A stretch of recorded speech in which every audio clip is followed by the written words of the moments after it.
the guy who spent the first half of his adult life as a practicing racist. Welcome back to Moose on the Loose. My name's David. Today, Pierre Poilievre gets fired up and absolutely roasts Chrystia Freeland, the Liberals, Justin Trudeau. He is just demolishing them. He brings up the safe supply issue in BC, what's going on over here, the flip-flop of David Eby. He's calling for help now from the federal government. It is an absolute mess, and Pierre just obliterates them on this. They've got nothing to say on it, except some nasty, harsh words from Stephen McKinnon. It is gross. Buckle up for this rough ride. The Conservatives are against our plan because the only thing they're in favor of is austerity. And they also support their very wealthy friends. Leader of the opposition. After 9 years, this Prime Minister is not worth the drugs, disorder, death, and destruction. In May of 2022, he granted the BC NDP government's request for a criminal code exemption to allow crack, meth, heroin, and fentanyl use in parks, coffee shops, hospitals, beaches. Overdose deaths since exploded to a record-smashing 2,500 lost lives. The BC NDP government has reversed course and asked the federal government to recriminalize some hard drugs. Why won't this Prime Minister recriminalize these deadly drugs? The Honourable Minister for Mental Health and Addictions. Mr. Speaker, on this side of the House, we answered the call of the BC government when they requested the exemption on decriminalization of personal possession of certain illicit drugs. Mr. Speaker, what is driving this overdose crisis is the illegal drug supply. Every life lost is a tragedy. I met with Minister Whiteside this past Friday. We are reviewing their exemption request. Mr. Speaker, we have a clear lens on public health and public safety because we have a plan. They do not. You guys have a plan nobody wants. Leader of the opposition. She's wasting time while people are dying. In the year after this radical Prime Minister granted the decriminalization of crack, heroin, and other hard drugs in parks and hospitals, 2,500 people died. The overdose death in the 9 years of this Prime Minister have tripled to the fastest rising of the 11 countries studied by the Commonwealth Fund. Nurses are afraid to go to work because they have to put up with addicts using meth, crack, and weapons in their hospital room. Even nurses are having to give up on breastfeeding because they're worried their kids will be contaminated with the drugs they breathed in. What the hell are they thinking over there? Yeah, Pierre, rip them. Worst decision ever.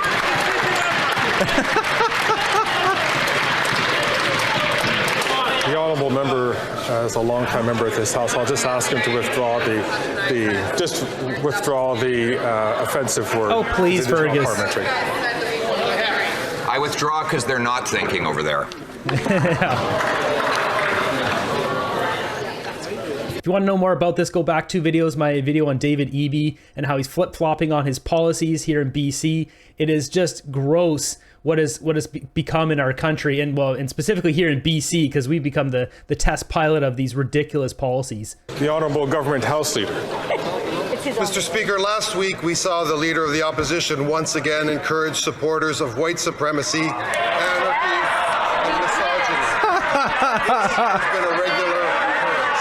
Oh, shut it down. The admiration of people who dismiss the slaughter of children in our schools.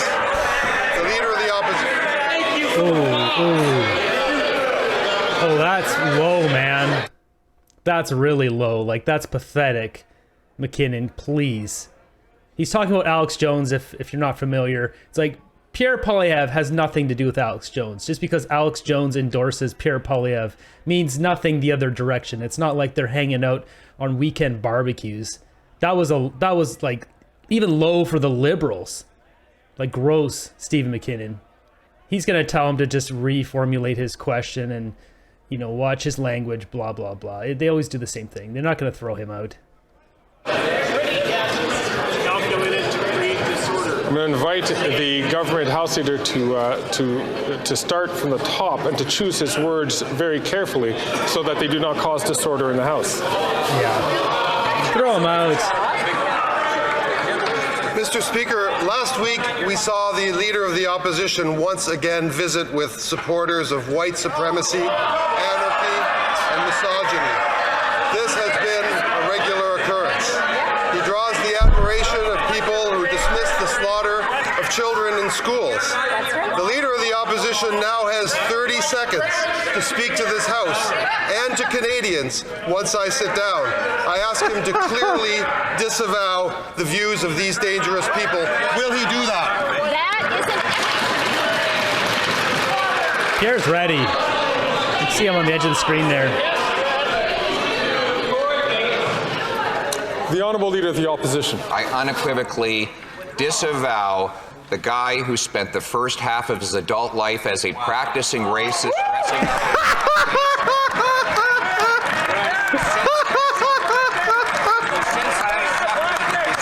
Oh, Pierre! He's accepted the support of Hamas, and now he's brought on the extremist and radical position of allowing legal drug use in playgrounds, in hospitals, in coffee shops that has led to the mass death of our people.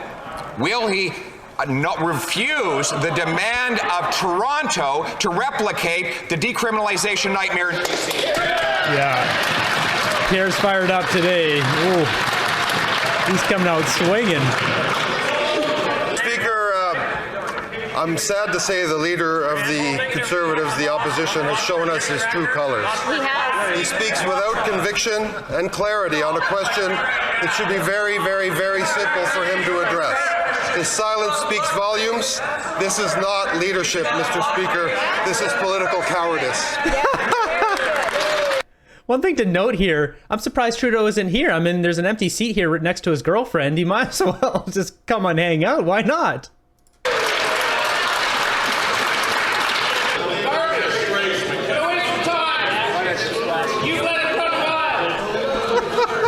Order.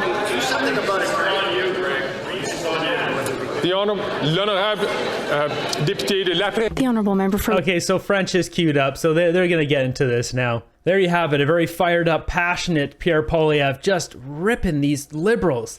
And I'm surprised, man, Steve McKinnon, like, that's gross. Gross statement there talking about, you know, insinuating he has something to do with the kids and... Man, that's low. That's so low. It's great to hear Pierre Poilievre speaking up here what's going on in BC with David Eby and the safe supply, the whole thing.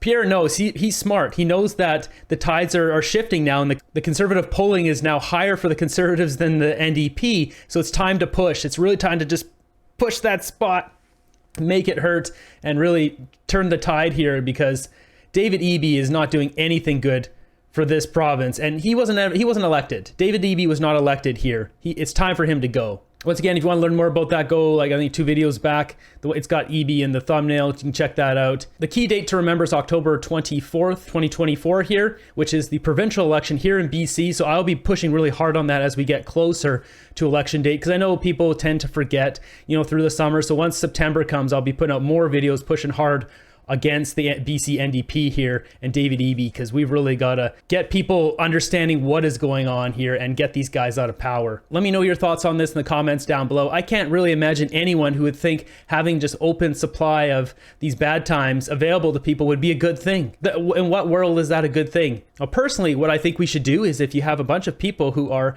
putting other people at risk, then these people, they need to be flown out into a facility deep in the middle of nowhere in the woods. They need to be out there building hiking trails. They need to be building cabins, learning off-grid, solar, learning how to garden. And they spend 7 months out there throughout the better times of the year, not through the winter, but you're talking like April through October, clean their system of everything else. They're out of their zone, their area of influence, where they know where to find that guy who gives me that thing and I trade that thing, and that guy who brings me down that bad side. And even when they're having a good couple days, and then someone comes around, hey man, I got a bag of this Super Mario, let's go slam that. Like, no, you get all that out of your system because you're out in the woods and you're working hard. You're getting all those endorphins. Your microbiome is fed by all that stuff in nature. It's been proven that it's more effective to go out in nature than to use whatever, I can't remember what drug, morphine or whatever it is. Fighting against depression, there's so many conditions that it's just better to go out in the woods, go do hard things, go feel better about yourself. Your brain lights up when you are proud of yourself, when you're doing things, you're building trails. And people can choose if they want to garden, if they want to learn how to do solar installations, build cabins, whatever it may be. Maybe they want to build a boat for some fishing out there. That's what I think would be best for these people,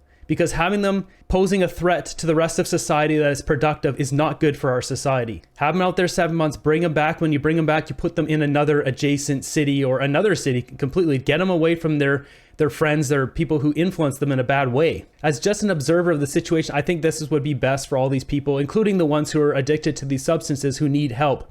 You need to get them in a facility, an area where they can be flushed of this and replaced with good habits for a strong future for them. But that's my 2 cents. Let me know in the comments below what you guys think. Thanks for watching the end of the video. Be sure to subscribe and hit the thumbs up. I greatly appreciate all of you watching the channel members, people who donate. We're going to keep fighting for freedom until we get it. I'll see you guys in the next one.